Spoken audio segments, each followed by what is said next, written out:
longtemps. Alors, sur la question du désengagement, j'ai vu que la question, elle est revenue plus tard, peut-être parce qu'il y a un besoin. En tout cas, c'est pour ça que nous, dans le cas du front médiatique, nous insistons pour que les uns et les autres puissent lire ce qui est convenu.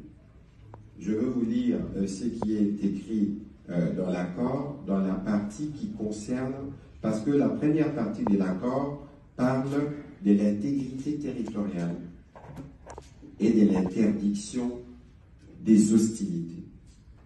Il y a plusieurs points: le respect de l'intégrité territoriale de la RDC, du Rwanda, la levée des mesures défensives du Rwanda, l'arrêt des soutiens au FDLR, les règlements pacifiques des différends, l'interdiction des actes hostiles. Spécifiquement sur la question du désengagement, l'accord dit d'une manière séquencée et coordonnée avec les désengagements de force, et comme les disposeront d'autres accords à venir, les parties appuient les désengagements, les désarmements et l'intégration de groupes armés non étatiques prévus par d'autres accords ou processus des DDRCS ainsi que les mécanismes conjoints de coordination. Qu'est-ce qu'il faut entendre? Nous étions à Luanda, où nous étions en train de discuter avec le Rwanda. Il avait été convenu de faire un plan harmonisé, où on disait, on fait d'une part le retrait des mesures de défense qui concernent le Rwanda, donc les plans des désengagements, parce que quand on parle de désengagement, c'est un ensemble. Les militaires, quand ils vont sur le front, on dit un engagement, c'est-à-dire on amène le troupe, on amène le matériel, on amène tout ce qu'il faut. Ici, on parle des désengagements, et d'autre part, on parle d'un plan harmonisé.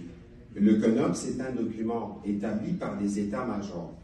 Il y avait des discussions autour des médiateurs angolais, où nos experts militaires et les experts militaires rwandais se sont accordés.